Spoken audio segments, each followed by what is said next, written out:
on est avant tout des gestionnaires d'actifs automobiles. Donc on est un peu à la croisée des chemins, hein, aussi bien la finance que la revente de véhicules d'occasion, que l'automobile, donc, que les systèmes d'information. Donc moi je sais que je suis depuis longtemps dans ce métier, je benchmark régulièrement et je fais régulièrement des enquêtes pour savoir ce qui s'y passe. Et c'est vrai que les derniers benchmarks qui m'ont été remontés mettent en évidence non pas des besoins particulièrement novateurs ou incroyables, etc. Mais en fait, les clients veulent une très très bonne visibilité au niveau de leur parc automobile. Qu'est-ce qui me coûte cher? On le sait, mais ça peut être relativement diffus, ça peut être relativement compliqué à analyser. Donc aujourd'hui, le discours, c'est je veux du pilotage, de la visibilité, des statistiques, de la data fiable. Donc effectivement, ces derniers temps, ressortent des sujets avec des plans d'action un peu drastiques. La sinistralité coûte cher, je pense que tout le monde en a pris conscience. Les remontées d'informations des véhicules, et on souhaite tous que les véhicules électriques seront plus communicants que les véhicules thermiques. Mais aujourd'hui, il y a une contrainte de coût, mais on a testé, nous, en interne, avec une grosse SS2I, on remonte quand même des choses très intéressantes en termes de comportement, en termes de kilométrage. Bon, c'est vrai que sur des coûts annoncés qui restent, à mon sens, trop élevés, on y viendra un jour, mais demain, il sera plus utile de remonter le kilométrage sur les cartes carburant. C'est passé de mode. Et je souhaite aussi remonter en automatique les anomalies maintenance, par exemple. C'est-à-dire qu'aujourd'hui, une voiture qui n'est pas entretenue, logiquement, on doit le savoir. On doit le savoir de façon moderne et automatique. Et envoyer tout de suite un reporting au manager. C'est ça l'objectif.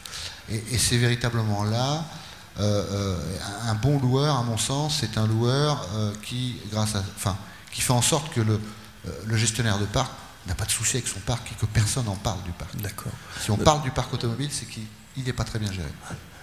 Je ne sais pas s'il existe, le gestionnaire de parc, oui, parce qu'en fait, bon, en dehors des quelques éminents représentants de grandes entreprises ici présents qui ont des structures, qui ont les moyens, qui ont investi, il faut quand même reconnaître, moi j'ai été loueur pendant longtemps, qu'une entreprise de taille moyenne a rarement eu une fonction extrêmement dédiée à la gestion du parc. C'était une fonction achat, et puis ça a un peu évolué, et c'est quand même un métier qui s'est extrêmement complexifié, qui s'est enrichi, la fiscalité a changé vite, il y a eu des coups d'accélérateur, la pression a été extrêmement forte sur des réductions de coûts.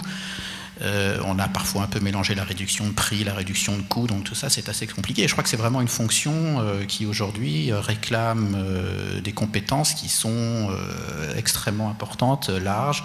Il doit pouvoir dialoguer avec, avec la direction de l'entreprise sur des projets d'organisation, la RH, le patron du commerce s'il s'agit d'une flotte de commerciaux. Donc le véhicule est vraiment placé de plus en plus au centre de projets d'entreprise, et il a une mission très complexe. Donc effectivement, il doit gérer des données très précises.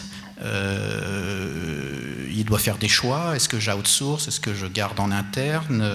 Quelle partie? Voilà. Et donc c'est vraiment aujourd'hui un métier qui, je pense, sur ces dernières années, a énormément évolué. Aujourd'hui, cette mobilité, il faut peut-être réfléchir un peu plus loin que l'autopartage tout court. Il faut peut-être, il y en a qui le font, et c'est là, à mon avis, la complexité pour les mois et les années à venir pour un gestionnaire de flotte. Et c'est à nous, ensemble avec nos partenaires leasers, hein, donc que ce soit la captive ou que ce soit la leaser multimarque, il faut, et on est aujourd'hui sur le point, à proposer des choses très concrètes. J'ai déjà parlé du véhicule électrique, j'ai parlé du véhicule hybride, mais par exemple, M. Morisson, il dit, voilà, il faut que le véhicule thermique, ou j'espère que le véhicule électrique communiquera mieux que le véhicule thermique actuel. Aujourd'hui, il y a déjà 400 000 Peugeot qui roulent en Europe, qui sont équipés du Connect SOS Peugeot Connect, donc qui communiquent avec le constructeur. Donc même il y a des gens qui aujourd'hui roulent avec un véhicule, ils ne le savent pas parce qu'ils n'ont pas, heureusement, ils n'ont pas encore eu un incident pour faire appel à cet outil. Aujourd'hui, cet outil, donc la boîte télématique qu'on a déjà, qu'on aura sur Ion dès son lancement, qu'on aura sur 508, qu'on a déjà aujourd'hui sur toute la gamme business, or la 207 elle arrive au mois d'avril, donc le boîtier il est à bord, il est simplement activé pour la partie gestion de flotte.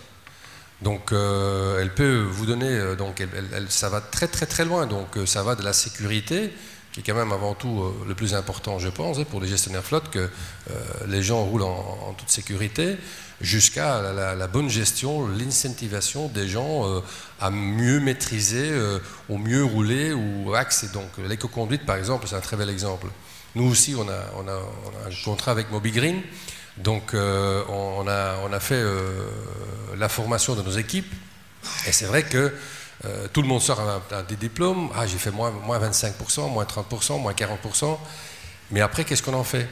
Donc l'outil, la boîte télématique permettra aux gestionnaires de flotte d'aller vérifier, pas comme l'œil de Moscou, mais incentiver les équipes sur le terrain pour dire, voilà, vous êtes dans le premier quartile, chapeau, voilà, vous avez gagné la bouteille de champagne, c'est peut-être pas le bon exemple, mais quand même, hein, donc ça fait toujours plaisir.